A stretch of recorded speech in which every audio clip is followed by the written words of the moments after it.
So that day has finally come. You get to walk out of work, hopefully for the very last time, though we watch many people go find something else to do, in all fairness. But you walk out of work, what do you have to do next? What needs to be front and center on your mind for you to be thinking about for your life after work? Hi, I'm Joe Clark, host of Consider This Program. Welcome. And I'm Angi Kinser. Happy to have you along, all of you. Hey, we are talking about new beginnings in the theme for this show this week. So we've talked about new beginnings on the clock on a Roth IRA. We've talked about new beginnings in terms of what happens with the loss of a spouse. Remember, if you missed any of this or if you want more, you can go to our website, which will get you to the YouTube channel where you can watch this video. We do stream live 5 p.m. every Tuesday night. You can watch us and actually be able to call in and ask questions if you're watching it on the live feed. Happy to have you there. We have Grant Sullivan tonight working the phones in terms of answering questions on our Facebook page and our website. If you've got something, you can go there to get it. Angi, in this case, we are going to be talking about what? Beginning a new life after work. So what needs to happen to your retirement savings after you actually retire? And what I've got is the 7 most common questions asked after you begin your new life after work. Google's interesting. You can figure out what questions people are asking, whether they're the right questions or not.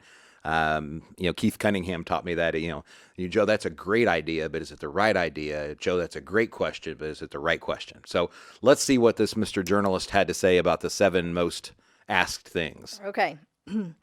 What is a safe amount of money we can withdraw from our portfolio with little risk of running out of money? Little risk. That's a ugly, ugly word. And I want you to remember when it comes to financial planning software, that it is all designed to transfer confidence to you. It wants to give you a certain feeling of this is going to be okay. And they're going to do that with what's called Monte Carlo simulation or stochastic modeling. And they're going to tell you this is the percentage of times based on your allocation that your financial plan would make it and not flop, right? Now, the problem is it's based on 70 or 80 years of data now. And it's also based on different periods of time than we're in.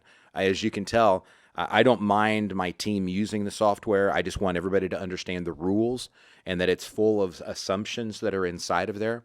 What we will tell you is if you start when you're younger, let's say you're in your early 60s, you probably need to be looking at 3 to 3.2% of whatever your total portfolio is to be able to maneuver around market volatility and what's going on. And that doesn't mean that's all your account's going to earn. That lets you deal with the ugliness of the volatility like March of 2020 when COVID hit.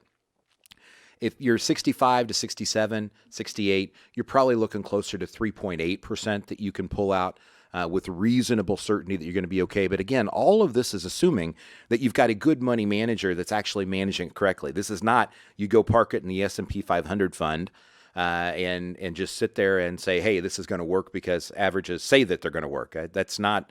There's a huge difference between your expected rate of return during preservation when you're not pulling money out and during distribution when you're actually pulling those dollars out. And then when you're over 70, you're getting closer to being able to pull out 4%. And the reason for the difference is, one, you don't have as many years left to live as if you retired at 60, right? I mean, by definition, you've got that working for you. And the lower your amount of distribution years, the better opportunity. I shouldn't say maybe better opportunity, but the less likely you are to have some of the negative downturn years simply because you're not distributing over as many years or as many periods of time. So how should your portfolio be allocated in retirement? You have to be willing to accept and understand what your level of risk tolerance is in terms of the amount of volatility. The worst thing that can happen is you panicked in March.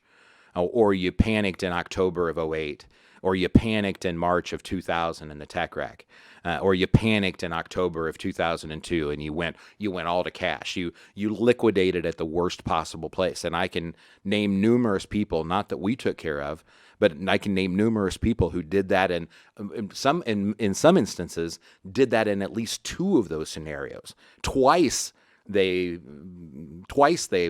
gave up and let their own discipline or their own emotion run away with their discipline. You've got to make sure that your discipline keeps your emotion intact.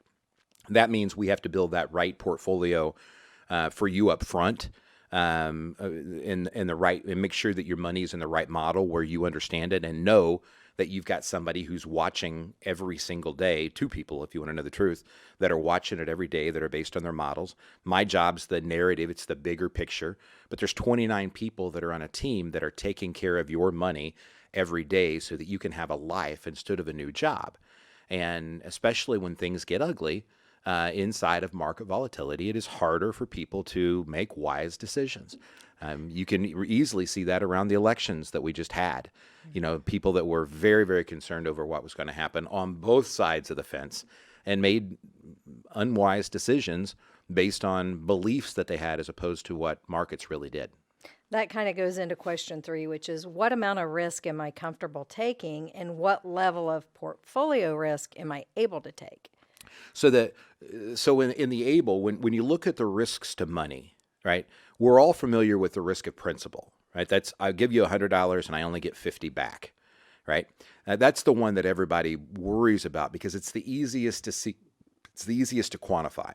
There are really about 11 different risks of money, and people forget interest rate risk, business risk, credit risk, reinvestment rate risk, the inflation risk. We forget all of those other risks that are there because we go to the one that we are so constantly aware of because the SEC makes me put statements in front of you all the time. The bank sends you bank statements all the time.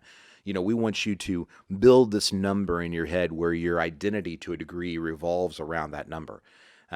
When you go to retire, one of the biggest secrets is to understand there is a difference between income and assets.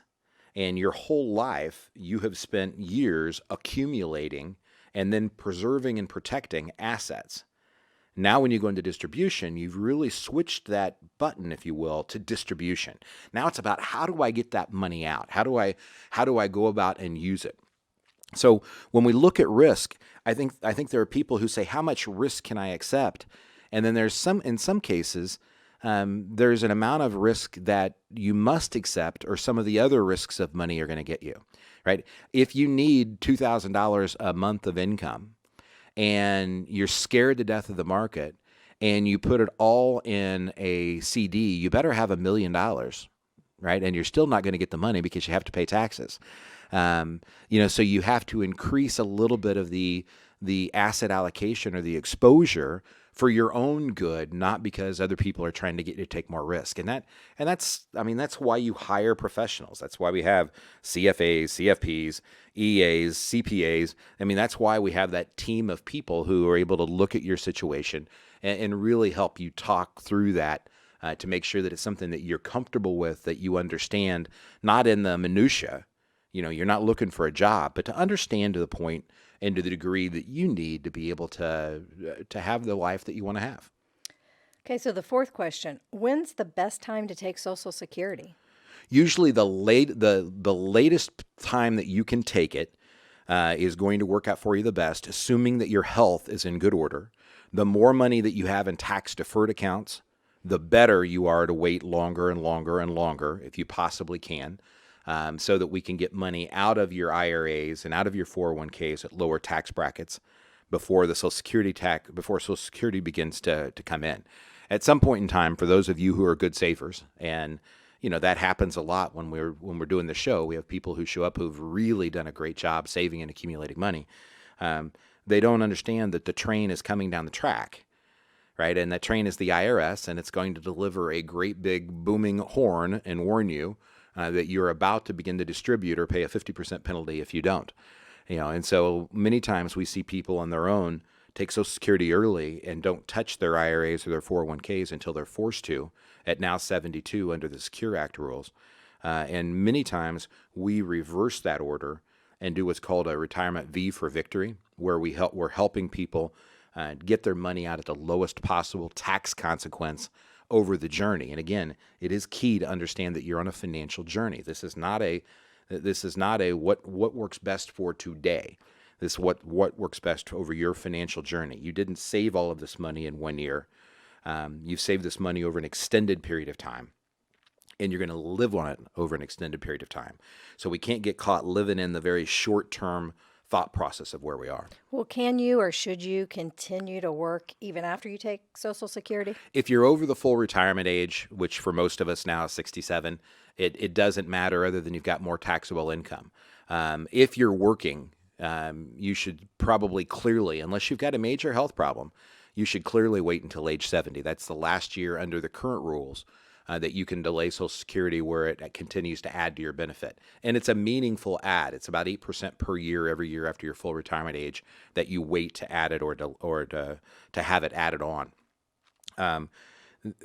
When you take it early, you can get it at 62. If you take it at 62 and you're working and you make any money at all, I mean, it's a very, very small threshold. You end up being somewhat penalized for some of your Social Security. I would not encourage people to take Social Security early and still work. RMDs, or required minimum distributions, start during this phase of finance. If you don't need that money, do you have to take an RMD? So when she talks about phase of finance, remember we break the financial life into three parts: the accumulation, preservation, and distribution. So now we're at 72. We're having to take required minimum distributions. You only have two choices. You either have to take it and pay a 50% penalty on if you don't, or you can use what's called a QCD, or qualified charitable distribution. So if you're used to making charitable gifts to 501c3 entities, your church, university, places like that, you can do that. You cannot.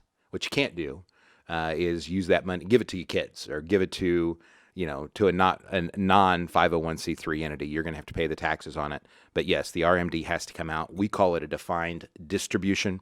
Your retirement plan will exit.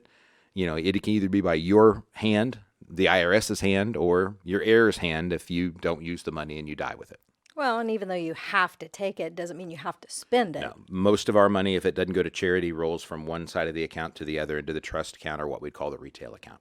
Hey, you're listening to Consider This Program. I am Joe Clark, 800-928-4001. Give Angi a call, 800-928-4001, yourlifeafterwork.com. Get signed up for a Next Steps meeting. Look forward to seeing you soon.